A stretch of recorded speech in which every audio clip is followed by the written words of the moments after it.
Hello students, my name is Qazi Khadiruddin. I am the lecturer of Maulana Azad College.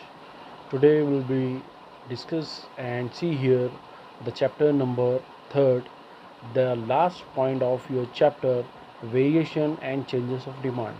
In last lecture we had been seeing your the law of demand and its assumptions and exceptions. Now we are to be see here the next your variation and changes of demand. So we should see first of all what is the variation of demand and what is the changes of demand. So what is the difference between variation and changes? तो सबसे पहले variation और changes में जो देखना है हमें कि दोनों में डिफरेंस क्या है. अगर आप वेरिएशन की मीनिंग देखें और चेंजेस की मीनिंग देखें तो बहुत ज़्यादा सिमिलर मीनिंग होते हैं वेरिएशन के और चेंजेस के यहाँ पर, ठीक है. लेकिन वेरिएशन में यहाँ पर वेरिएशन किसे कहा गया है, वेरिएशन ऑफ डिमांड, और चेंजेस ऑफ डिमांड किसे कहा गया है, तो ये हम डीपली देखेंगे. वेरिएशन कहते हैं कि variation means demand, quantity of demand due to change of price, due to change of price and the other factors, other things will be constant. यानी आप देखेंगे कि जो प्राइस होती है वो क्वांटिटी ऑफ डिमांड को चेंज करती है और अदर फैक्टर्स क्या होते हैं, कांस्टेंट होते हैं. यानी प्राइस का असर होता है इसलिए वेरिएशन होता है. और फिर चेंजेस किसे कहेंगे, तो चेंजेस कहते हैं कि changes the quantity of demand will B change due to other factors and the price will be same. मतलब प्राइस क्या होती है, अनचेंज होती है और अदर फैक्टर्स क्या करते हैं, उसका इफ़ेक्ट करते हैं. अदर फैक्टर्स के इफ़ेक्ट की वजह से आप देखेंगे कि क्वांटिटी ऑफ डिमांड क्या होती है, चेंज हो जाती है. यानी दोनों के अंदर डिफरेंस ये देखेंगे कि वेरिएशन के अंदर प्राइस चेंज कर रही है क्वांटिटी ऑफ डिमांड, और चेंजेस के अंदर आप देखेंगे कि अदर फैक्टर्स वो चेंज कर रहे हैं क्वांटिटी को. यानी प्राइस इंक्रीज़ और डिक्रीज़ होने से क्वांटिटी ऑफ डिमांड इंक्रीज़ और डिक्रीज़ हो रही है, और चेंजेस के अंदर फैक्टर्स के चेंज होने से, अदर फैक्टर्स के चेंज होने से प्राइस का कुछ असर नहीं है, सिर्फ फैक्टर्स के असर, दूसरे फैक्टर्स के असर होने से, चेंज होने से आप देखेंगे कि चेंजेस क्वांटिटी के अंदर हो रहे हैं. तो हम इसको डीपली देखेंगे. तो हम सबसे पहले देखते हैं, first of all we should see the variation of demand. तो first variation of demand, there are to be two types of variation of demand. First is your expansion of demand, ये expansion in demand कहिए या उसको कहते हैं. Second है उसके अंदर कॉन्ट्रैक्शन इन डिमांड.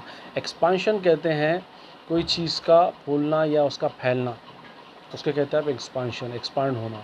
तो एक्सपांड होनी यानी इसके अंदर क्या एक्सपांड हो रही है, एक्सपांशन इन डिमांड, यानी डिमांड के अंदर एक्सपांशन होना.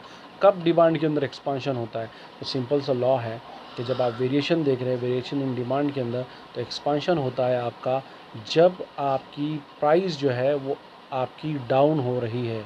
यानी देखिए कर्व दिख रहा है साइड में, जो दो एक्सेस है, एक्स एक्सेस और वाई एक्सेस. तो एक जो एक्स एक्सेस है उसके ऊपर क्वांटिटी ऑफ डिमांड है, और वाई एक्सेस के ऊपर आप देख सकते हैं कि प्राइस है. तो प्राइस पी से P1 पे चले जा रही है, तो नीचे हो रही है. आप देखेंगे कि Q से यानी क्वांटिटी से Q से Q1 पे चले जा रही है, फैलते हुए आगे बढ़ जा रही है.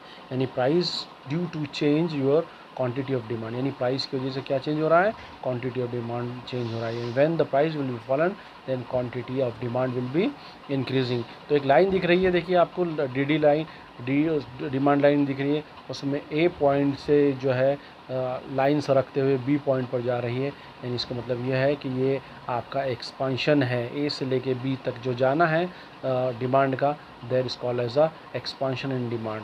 उसी के अपोज में आप देखेंगे या उसी के अगेंस्ट देखेंगे कि वेरिएशन ऑफ डिमांड में एक्सपांशन के बाद है कॉन्ट्रैक्शन. कॉन्ट्रैक्शन कहते हैं सिकुड़ना या कमी को कहते हैं कॉन्ट्रैक्शन.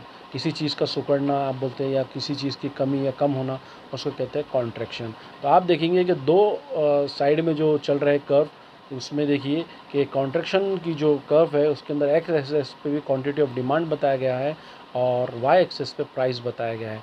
आप जैसे ही देखेंगे कि P1 से प्राइस अप हो रही है, यानी P2 पे जा रही है, ऊपर जा रही है, तो आप देखेंगे कि क्वांटिटी का असर क्या हो रहा है, Q से वो डिक्रीज़ होके Q2 पे आ रही है, यानी पीछे हो जा रही है.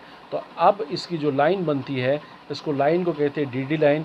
अब आप देखेंगे कि लाइन जो एरो है ये ऊपर प्राइस की तरफ सरकते हुए जा रहा है, और प्राइस जब ऊपर जा रही है तो आपने देख लिया कि डिमांड क्या हो रही है, क्वांटिटी ऑफ डिमांड सिकुड़ रही है पीछे की तरफ, ऊपर की तरफ जो है तो जाती हुई दिख रही है आपको। उसके लाइन एरो दिख रहा है आपको DD लाइन के ऊपर सिकुड़ते हुए, यानी उसको कहते हैं आप contraction of demand. I hope आपको ये दो पॉइंट वेरिएशन इन डिमांड के अंदर, expansion in demand and contraction of demand समझ में आ गया होगा।